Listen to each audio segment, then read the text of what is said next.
the budget officer seems to be, parliamentary budget officers, being pretty independent and runs scathing reports on the government because, of course, the government's budget and finances are just a catastrophe. But looking in this, wants the fine print on the subsidies given to Volkswagen and Stellantis for these battery factories. And that was a story in the Standard recently too, that the cost, the subsidies that are going into these battery factories are going to be more than the entire auto manufacturing sector in Canada generates in a year. That's just the subsidies for these batteries. It's insane.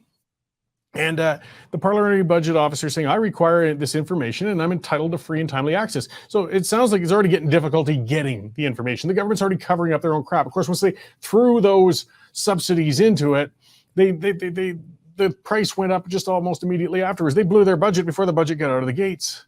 So yeah, we got a boondoggle of epic proportions that's going to come from these battery factories. I promise you that. It's going to be a disaster. Again, if it's feasible, it will come.